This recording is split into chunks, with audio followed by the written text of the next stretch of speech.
Hello बच्चों, let's read the question. The question says calculate the amount of ice that will separate out on cooling a solution containing 50 gram of ethylene glycol in 200 gram of water to minus 9.3 degrees centigrade. TF is equals to minus 9.3 degrees centigrade. KF for water is equals to 1.86 Kelvin mole inverse kilogram. So first of all, we will check the key concept of the question.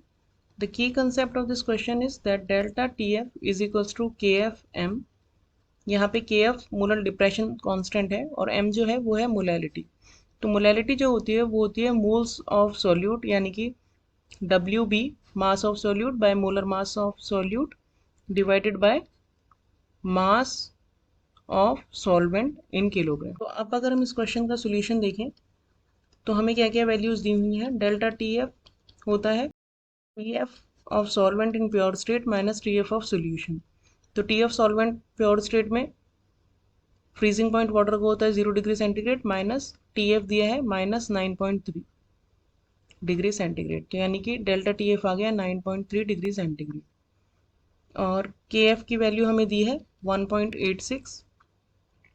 इसके अलावा हमें WB दिया है 50 ग्राम और ethylene glycol का molar mass यानी MB होता है 62, क्योंकि इथिलीन ग्लाइकॉल का फॉर्मूला होता है CH2OH CH2OH यानी कि C2H6O2.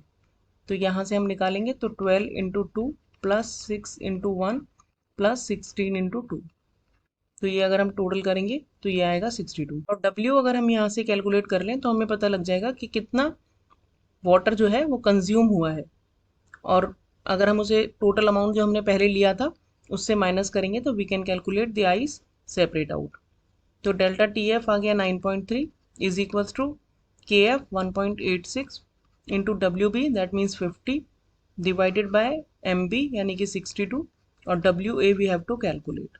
तो यहाँ से WA आ जाएगा 1.86 इंटू 50 डिवाइडेड बाय 62 इंटू 9.3.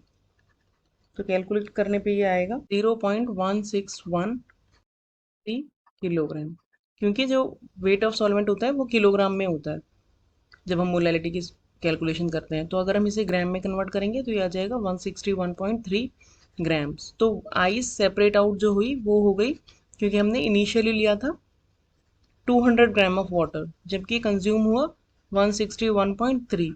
तो रिमेनिंग जो है वो हो जाएगा separate out in the form of ice. तो ये हो जाएगा 38.7 ग्राम. तो यानी कि ice separated is equals to 38.7 gram. This is our final answer. Hope you understood the solution well. Thank you.